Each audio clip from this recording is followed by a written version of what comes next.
லஞ்சம் ஊழல் விசாரணை ஆணைக்குழு தம்மை கைது செய்வதற்கு மேற்கொள்ளும் நடவடிக்கைகளுக்கு தடை உத்தரவு பிறப்பிக்குமாறும் கோரி முன்னாள் அமைச்சர் ராஜித சேனாரத்ன கொழும்பு நீதவான் நீதிமன்றத்தில் முன்பிணை கோரிக்கை மனு ஒன்றை தாக்கல் செய்துள்ளார்.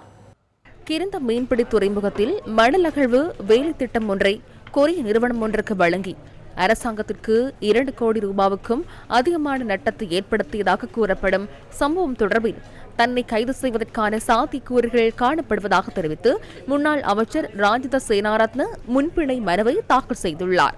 2005-2010 வருடங்களில் கடற்றொழில் அமைச்சராக கடமையாற்றிய காலப்பகுதியில் கிருந்த கடற்கரையில் மணல் குவிக்கப்பட்டிருந்தமையால் மீனவர்கள் முறையாக தங்கள் தொழிலில் ஈடுபட முடியாமல் இருந்தமை தொடர்பில் வழக்கு விசாரணைக்கு எடுத்துக் கொள்ளப்பட்ட போது மனுதாரர் ராஜித சேனாரத்ன சார்பில் முன்னிலையான ஜனாதிபதி சட்டத்தரணி மைத்ரி குணரத்ன தெரிவித்தார். மீன்பிடியில் ஈடுபடுகின்றவர்களுக்கு தடையாக இருந்த மணலை அகற்றுவதற்காக மணல் அகற்றும் இயந்திரத்தை பயன்படுத்துவதற்கு நடவடிக்கை எடுத்துள்ளதாகவும் அதற்காக அமைச்சரவை அனுமதியும் கிடைக்கப் பெற்றதாக ஜனாதிபதி சட்டத்தரணி நீதிமன்றில் தெரிவித்தார். காரணங்களை ஆராய்ந்து கொழும்பு பிரதமர் நீதவான் தனுஜா லக்மால் ஜாய்துங்க பிணை விண்ணப்பம் தொடர்பில் மன்றில் முன்னிலையாகி விடயங்களை முன்வைக்குமாறு லஞ்சம் ஊழல் விசாரணை ஆணைக்குழுவுக்கு அறிவித்தல் விடுத்தார். ஜூலை 18ஆம் தேதி வழக்கு மீண்டும் விசாரணைக்கு எடுத்துக் கொள்ளப்பட உள்ளது.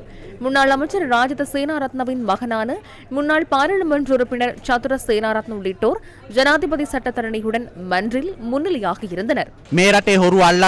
இந்த நாட்டில் திருடர்களை பிடிக்க வேண்டும், அதே போன்று ஊழல்வாதிகளுக்கு தண்டனை வழங்கப்பட வேண்டும். ஆனால் நினைவில் கொள்ளுங்கள், சந்திரிகா அரசாங்கம் ராஜித சேனாரத்னவுக்கு எதிராக இதே போன்ற ஒரு வழக்கை தாக்கல் செய்த போது அது புனையப்பட்ட வழக்கு என மேல் நீதிமன்றத்தினால் தீர்ப்பு வழங்கப்பட்டது. அதே போன்று நீங்கள் சமீபத்தில் கேள்வி கேட்டீர்கள்.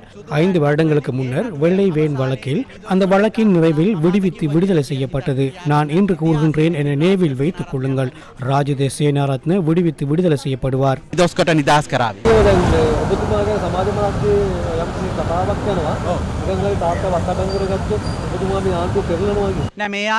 இல்லை, இந்த அரசாங்கம் எப்படியும் கவலும். தந்தையை கைது செய்தாலும் செய்யாவிட்டாலும் இந்த அரசாங்கம் கவலும். அச்சம் வேண்டாம்.